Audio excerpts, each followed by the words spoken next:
Assalamualaikum warahmatullahi wabarakatuh. Salam sehat, tetap semangat untuk belajar ya. Baik, kita akan melanjutkan pembelajaran minggu yang lalu.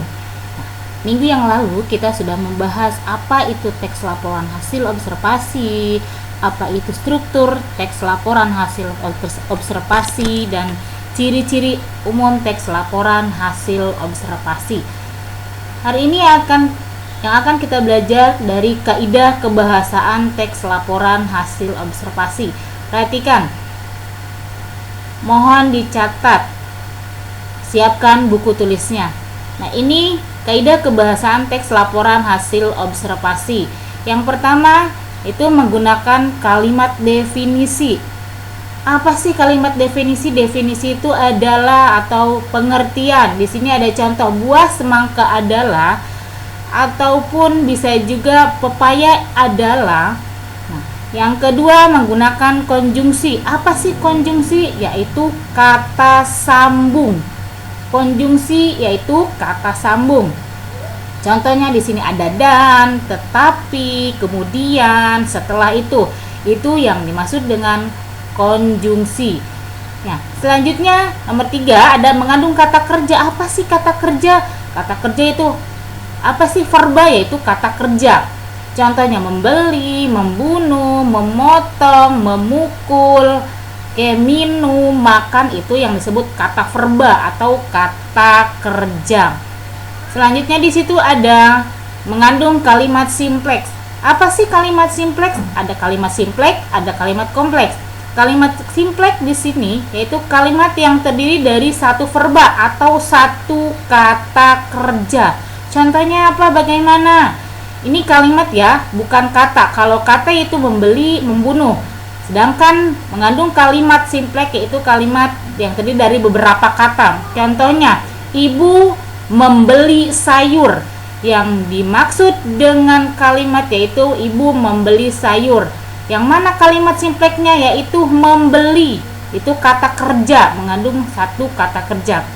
Selanjutnya ada menggunakan kalimat kompleks. Tadi kalimat simpleks, sekarang kalimat kompleks. Kalimat yang terdiri dari dua atau lebih kata kerja. Tadi contohnya hanya satu kata kerja kalimat simpleks, ibu membeli sayur. Kalau di sini terdiri dari dua kata kerja. Contohnya apa? Ibu membeli sayur kemudian memasaknya. Yang mana sih yang kata kerja? Yaitu membeli dan memasak. Terdiri dari dua kata kerja yang disebut kalimat kompleks. Yang selanjutnya ada mengandung benda atau nomina. Ada batu, kayu, meja, gelas, dan lain sebagainya. Selanjutnya menggunakan persamaan kata atau sinonim. Contoh sinonim seperti apa? Sinonim itu persamaan kata. Ada apa? Kursi, bangku. Ya. Ada selanjutnya mengandung lawan kata atau antonim. Antonim lawan kata apa? Perempuan, laki-laki. Oke.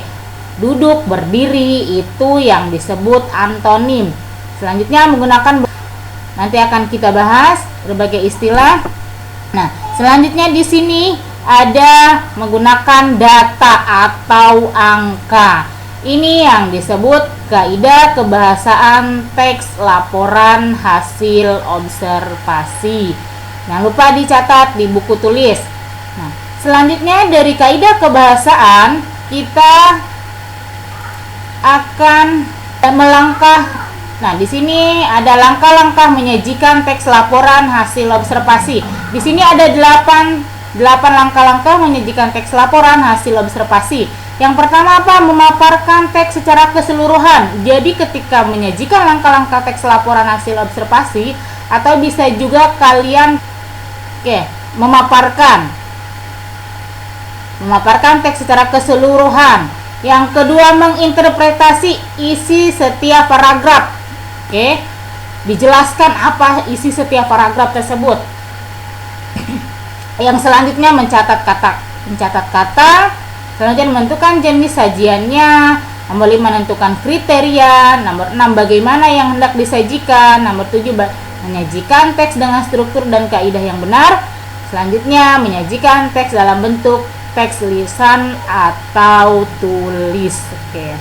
Nah, ini yang disebut langkah-langkah menyajikan teks laporan hasil observasi. Nah, kita kemarin sudah belajar itu apa pengertian teks laporan hasil observasi, apa itu struktur teks laporan hasil observasi, ciri-ciri.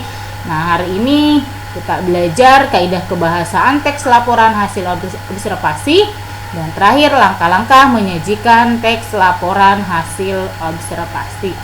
Kemarin kalian sudah tahu bagaimana cara membuat teks laporan hasil observasi karena Ibu sudah paparkan contohnya bagaimana cara membuat teks laporan hasil observasi atau pengamatan. Nah, di sini ada contoh teks laporan hasil observasi. Perhatikan di sini.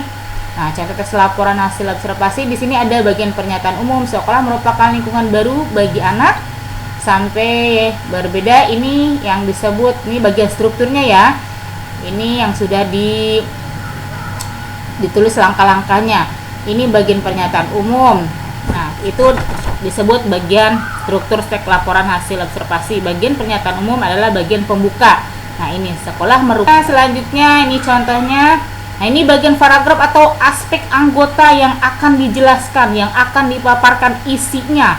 Isi yang akan dipaparkan dalam teks laporan hasil observasi. Seorang pengajar dalam merupakan figur dan tokoh-tokohnya, tahap-tahapannya, bagian-bagiannya yang akan dibahas dalam teks laporan hasil observasi. Nah, ini sampai didengar, ditiru sehingga pengaruh guru sangat besar. Dan saya selesai dengan pemahaman silaturahmi dan akhlak yang mulai serta rasa sayang kepada anak didik. Nah, ini bagian paragraf ya, atau bagian aspek yang akan dilaporkan. Selanjutnya, nah ini aspek yang terakhir. Nah, ini aspek yang terakhir. Ini aspek yang pertama, ini aspek yang terakhir. Nah, merupakan sebagian berikut sekolah dan lingkungan yang khusus untuk mengubah tingkah laku secara menetap. Ini biasanya disebut kesimpulan. Kesimpulan dalam teks yang dilaporkan dalam teks laporan hasil observasi atau teks pengamatan kalian. Dalam teks laporan hasil observasi. Nah, oke. Baik, hari ini kita cukupkan sampai di sini. Minggu depan Ibu akan kasih tugas untuk kalian mengamati sebuah teks atau bisa juga mengamati langsung survei hasil observasi. Jadi pembelajaran teks laporan hasil observasi sudah sampai di sini, sudah sampai di situ tadi, sudah sampai di langkah-langkah menyajikan. Ini terakhir dari pembahasan teks laporan hasil observasi. Ya, sampai jumpa di kemudian hari. Assalamualaikum warahmatullahi wabarakatuh.